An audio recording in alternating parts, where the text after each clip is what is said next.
Morning, Year 3, and welcome to Thursday's literacy.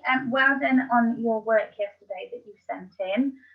Some really good use of sentences there, so we can really see that your sentences are starting to develop and to become a little bit more interesting. And today we're going to start making your story writing even more interesting, and we're going to start looking at speech and how we can recognise speech in our writing. So the first thing I'm going to do with you is share our screen so that we can get right into looking at different sorts of speech. So as you can see, today our learning objective is to recognise direct speech, okay? And we're going to be able to recognise it within a text. And there are lots of clues to let us know how we know that we have text in a story. Okay, and then we're also going to have a quick look, not a huge amount of look today, okay, but how text should be punctuated. So first of all, I want you to have a think about, what day is it today, said Mrs. Pledger. Okay, I want you to think of some different ways that we would, some synonyms for the word said. So if you remember, a synonym is something that means the same, okay? But it might be a better word or it might be a different word. So have a think about the different synonyms we could have for the word said. Okay, I've come up with some and see if you've got any different ones. Asked, shouted, whispered, demanded, begged, or pleaded. Okay, they are all different words that we could use instead of the word said, but they tell us information about how the words are being said. So in our writing, they are so important because they tell the reader how things are being said without saying was shouting. Okay. I will take the food to Granny's house, offered Little Red Riding Hood happily. Okay. First of all, which word in that sentence has been used instead of said? What is the word that has been used? The word is offered, isn't it? I'll do it, offered Little Red Riding Hood. Okay. She's also saying it happily. So if we were reading this sentence out, I'll take the food to Granny's house, offered Little Red Riding Hood happily. Okay. I wouldn't say it, ugh, I'll take the food to Granny's house. Okay, because that's not what the writer is telling me. Which part of that sentence is the speech? Which part of that is Little Red Riding Hood saying? So imagine Little Red Riding Hood there with her speech bubble. Which part of the sentence would we put in the speech bubble? I will take the food to Granny's house. Okay, that is the part that is being spoken. So if you were having a conversation between Granny and between Little Red Riding Hood and Mother, that would be the piece of speech that you would say. Okay, and that is our direct speech. She's not saying offered Little Red Riding Hood happily. That is the writer describing how it is being said. So the piece of that sentence that is being said is, I will take the food to Granny's house. What about this? All the better to see you with, my dear, snarled the big bad wolf. What is the synonym that has replaced said in this sentence? Snarled. Okay, that's telling us how the big bad wolf is saying that sentence. All the better to see you with, my dear. Doesn't fit, does it? All the better to see you with, my dear. Not shouting it. All the better to see you with, my dear, snarled the big bad wolf. Which is the part of that sentence that would go in the speech bubble?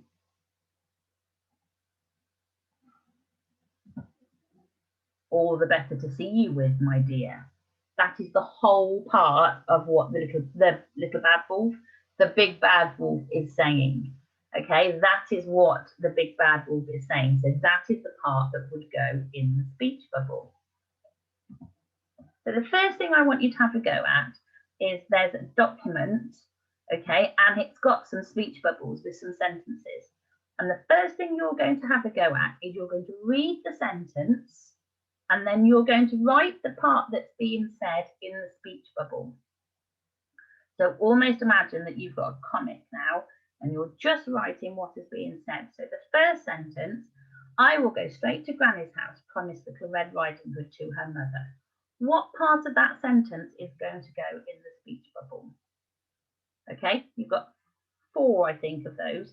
So pause the video here, and the first thing you're going to do is have a go at writing some of the sentences. You're going to have a look at the sentence rather, and you're going to write the speech in the speech bubble. How did you find that, Year 3? Fairly easy? Okay, good. Remembering all those different things, remembering our handwriting as well. So who is talking in this picture that we've got here? Well, Mum is talking, and she is saying, because it's in the speech bubble, be a good girl and take this basket to your grandmother's house. Okay, that is what she is saying. So now we're going to flip it around and think, how would we put that into a sentence? Imagine we were writing this down now. So before, we had the sentence and we were picking out the direct speech. Now we've got the direct speech and we're going to put that into a sentence. So we need to have a think. That is the direct speech. And what is she doing? Well, she's asking Little Red Riding Hood to do something, isn't she? Be a good girl and take this basket to your grandmother's house, asked Little Red Riding Hood's mom. Okay, she's having the conversation with Little Red Riding Hood. She's asking her to do something. So in that sentence, we can use the word asked. Would the word whispered fit into that sentence? Wouldn't really, would it? Would the synonym snarled fit into that sentence? No. Little Red Riding Hood's mom is asking Little Red Riding Hood to take the basket to grandmother's house. Okay, so that fits in with that sentence. Here we've got the woodcutter. Okay, and the woodcutter said when he met Little Red Riding Hood along the way, stick to the path, young lady, there are dangerous things in that wood. How would we write that in a sentence? What synonym could we use apart from said? Have a think. What could we use?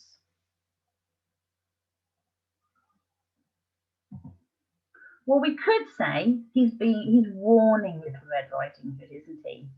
So we could say, stick to the path, young lady, there are dangerous things in that wood, warned the woodcutter. Okay, that is what is being said. How else could we write that? Could we split up what he's saying and be really clever?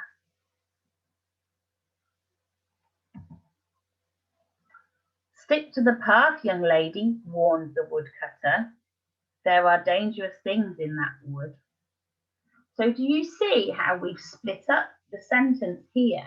But we've still got the synonym of how the woodcutter is saying it. Stick to the path, young lady. He's giving her advice, isn't he?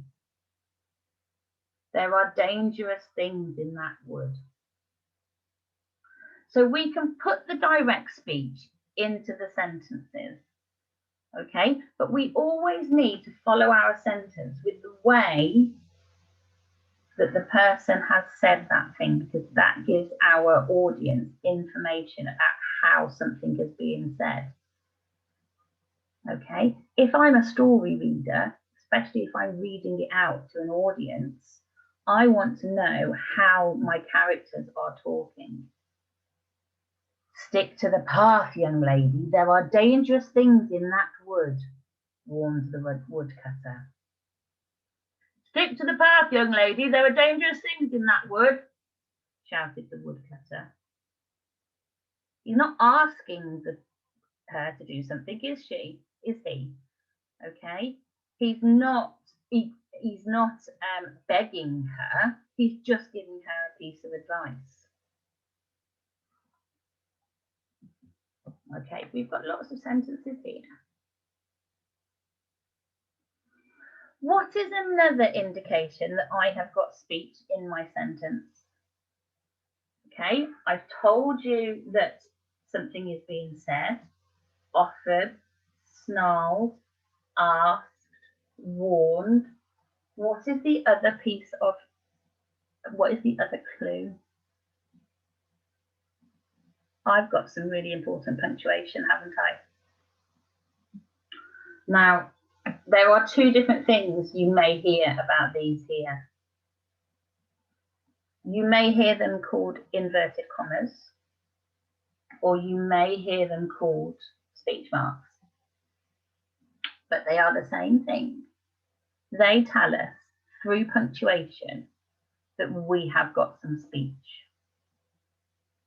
Okay, the first one with the little flicks up goes at the front of the speech. It goes right at the beginning. And the second one with the flicks going down goes at the end of the speech. These go either end of the speech. Okay, so here I will take the food to Granny's house. That is what is being said. That is what was in our speech bubble. So the only things that are in the speech bubble are the things that have the speech marks, the inverted commas. Okay, nothing else in that sentence needs to have speech marks because nothing else is being said. All the better to see you with, my dear. That is the only thing that is being said in that sentence. The big bad wolf isn't saying, snarled the big bad wolf. So our inverted commas go at the start of the speech and they finish at the end of the speech. So don't carry on when we're carrying on our descriptive writing. Start and end. Let's have a look at this sentence. Be a good girl and take this basket to your grandmother's house, asked Little Red Riding Hood's mum. Now, if we go back to this picture, okay, you can see what is in the speech bubble. You can see what's in that speech bubble. That is the only thing that has speech marks. So if we go back to our sentences, be a good girl and take this basket to your grandmother's house. That's where our speech marks finish. That is telling our reader nothing else is being said in this sentence. Just be a good girl and take this basket to your grandmother's house. We remember just what the woodcutter said. Okay, he said a couple of sentences. Stick to the path, young lady. There are dangerous things in that wood. So if you wrote that sentence and all of the things that the woodcutter said were in your first part of your sentence, that is where, I don't know why the font is a bit strange there. Okay, you would normally have your speech marks higher than that. Okay, but you can have your speech marks at the start and the speech marks at the end. Okay, if you are what we call punctuating your speech with something else, stick to the path, young lady, warned the woodcutter. He's still not saying warned the woodcutter. He's still only saying stick to the path, young lady. That's where we finish with our speech marks. When we carry on, there are dangerous things in that wood. We need to put more speech marks in because that is continuing with what the woodcutter has said. And that is really important when you have sentences like this one here. Stick to the path, young lady. There are dangerous things in that wood. The woodcutter doesn't say, warned the woodcutter. He is the woodcutter, and we're just telling the reader how he's saying something. Stick to the path, young lady, warned the woodcutter. There are dangerous things in that wood. Okay, so if we were doing voices and we were really clever, stick to the path, young lady, warned the woodcutter. There are dangerous things in that wood. Okay, I wouldn't say warned the woodcutter in my funny voice because I'm not trying to be the woodcutter. One of the little things to have a look at, we've got our speech marks. We've got a capital letter at the start of the speech. Okay, what have we got at the end of the speech? We've got some punctuation, haven't we? And that is really important. Okay, sometimes we can put an exclamation mark. All the better to see you with, my dear. Needs an exclamation mark, doesn't it? But here we can just punctuate our sentences with a comma or a full stop. If I had written a sentence that was asking a question and my sentence said, "Can you do me a favour?" asked Mom, what piece of punctuation would I use then? I would put a question mark, wouldn't I? Because I'm asking a question.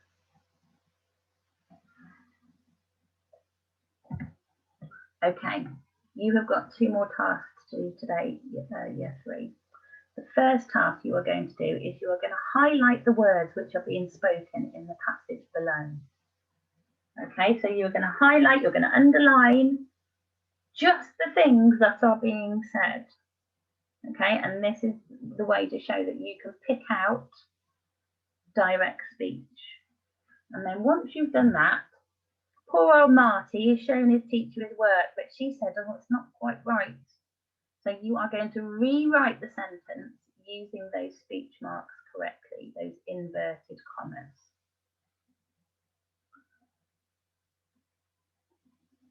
Okay, as ever, year 3, if you have any problems or if that goes a little bit too quickly for you, the joy of having me being recorded, and let's face it, there aren't many joys of having me on your laptop every day this week, but one of the things is at least you can go back and listen to me again. So if there's something that you've missed, you can always go back and listen again.